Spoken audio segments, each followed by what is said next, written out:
Hello everyone, welcome back to my channel Ecoverse. And if you like my videos, then subscribe my channel and share it with your friends and classmates. So without any further delay, let's start our today's lecture. तो start करते हैं अपना unit 6 हमारी total factor productivity. So productivity refers to the efficiency with which resources employed are utilized. Productivity क्या होती है कि जो हम अपने रिसोर्सेज या इनपुट्स यूज कर रहे हैं उनकी कितनी एफिशिएंसी है. ठीक है, जितना ज्यादा एफिशिएंसी होगी उतनी ही ज्यादा हमारी प्रोडक्टिविटी होगी. यानी लेबर और कैपिटल यूज करके हम कितना आउटपुट जनरेट कर पा रहे हैं. फाइन. अब देखो, increased productivity results in not only the better utilization of resources but also reduces the cost and the prices of industrial products.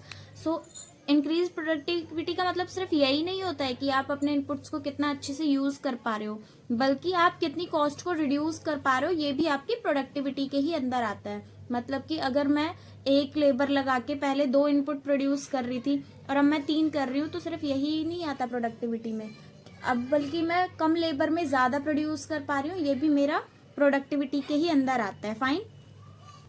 अब इसकी कुछ इंपॉर्टेंस है. Helps in major per capita growth. तो हमारी प्रोडक्टिविटी जो है पर कैपिटा ग्रोथ को मेजर करने में यूज होती है और प्रोडक्टिविटी को मेजर करती है as a whole. And competitiveness of forms के बीच का कंपटीशन मेजर करती हैं, क्योंकि जो हमारे टेक्निकल चेंजेस होते हैं या हमारी प्रोडक्टिविटी कितनी है उसी से हमारा कंपटीशन भी मार्केट में या इकोनॉमी में बैलेंस रहता है. ठीक है.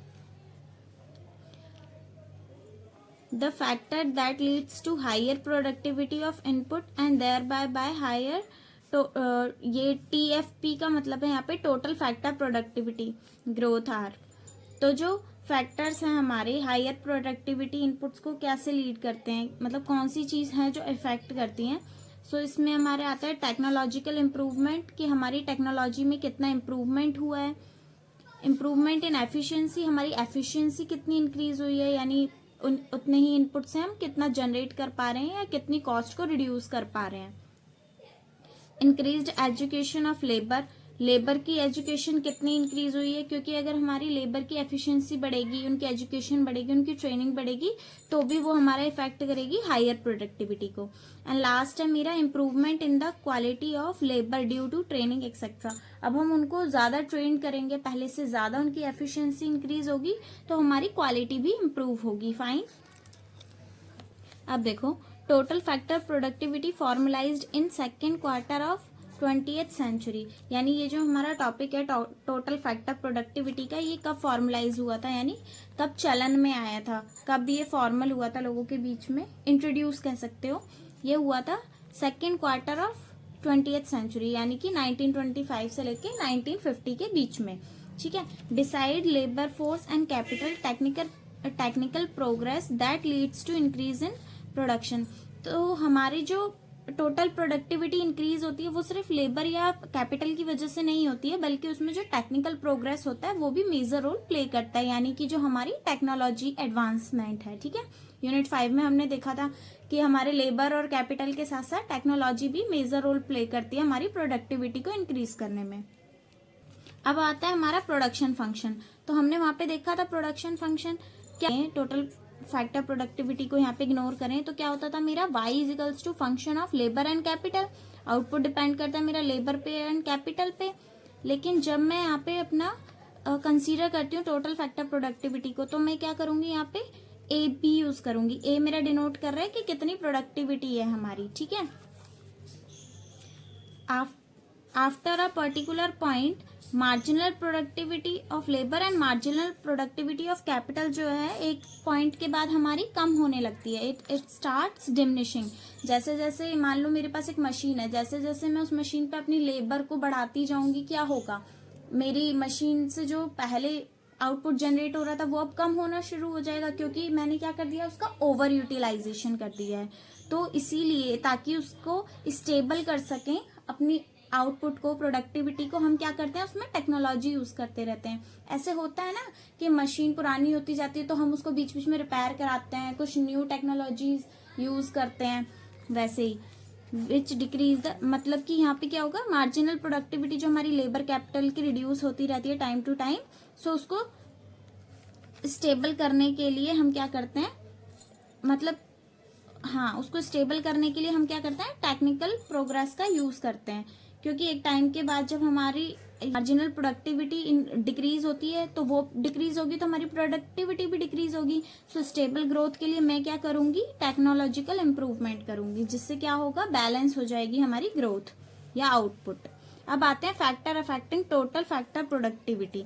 सो इसके कुछ पॉइंट्स हैं और ये इंपॉर्टेंट टॉपिक भी है, तो ध्यान से देखना। फर्स्ट पॉइंट है हमारा technological progress. So technical progress में मेरा क्या आता है, टेक्निकल प्रोग्रेस क्या होता था कि जो हम अपनी टेक्नोलॉजी को इन्हेंस करते हैं, उसमें जो एडवांस आता है टेक्नोलॉजी में। सो टेक्नोलॉजी प्रोग्रेस जो है मेरा डायरेक्टली इफेक्ट करता है किसको, प्रोडक्टिविटी को। अगर मेरी टेक्नोलॉजी बढ़ेगी तो मेरी प्रोडक्टिविटी बढ़ेगी। बोलूंगी कि टेक्नोलॉजिकल प्रोग्रेस जो है मेरा, यानी टेक्नोलॉजी में जो प्रोग्रेस हो रही है वो मेरा पॉजिटिवली इफेक्ट कर रही है किसको, टोटल फैक्टर प्रोडक्टिविटी को। तो ये इससे क्या होता है, मेरी ओवरऑल आउटपुट बढ़ेगा। आउटपुट बढ़ेगा मतलब जीडीपी इंक्रीज होगी, ठीक है, और ये टोटल इंक्रीज लाता है किसमें, हमारी प्रोडक्टिविटी में। नेक्स्ट पॉइंट है हमारा skill labour of workers. So worker का इंक्रीज होना भी क्या है, मतलब कि जो मेरे वर्कर्स की एफिशिएंसी इंक्रीज हो रही है, उसकी स्किल्स बढ़ रही है, उससे भी तो मेरी प्रोडक्टिविटी इंक्रीज होगी, अभी हमने पढ़ा था। So higher education and training leads to skilled worker. मैं अपनी वर्कर को, मतलब मेरा वर्कर जो है वो हायर एजुकेटेड है और मैं उसको ट्रेनिंग भी दे रही हूँ, तो क्या होगा, उससे स्किल्ड वर्कर बनेगी, वो अपने काम में ज्यादा माहिर होगी, जिससे क्या होगा, मेरी टोटल फैक्टर प्रोडक्टिविटी इंक्रीज हो जाएगी, यानी मेरा आउटपुट पहले से ज्यादा इंक्रीज हो जाएगा। नेक्स्ट आता है हमारा foreign investment. Foreign investment increases the capacity of the firm to acquire better input which in turns increase the efficiency. यानी कि क्या होता है कि जो फॉरेन इन्वेस्टमेंट है, फॉरेन इन्वेस्टमेंट का मतलब होता है जो बाहर से पैसा हमारी कंट्री में लग रहा है, या बाहर से पैसा हमारी कंट्री की या डोमेस्टिक फॉर्म में यूज हो रहा है। बाहर के लोग आके भी तो इन्वेस्ट करते हैं ना हमारी फॉर्म में, जैसे हम बाहर जाके करते हैं।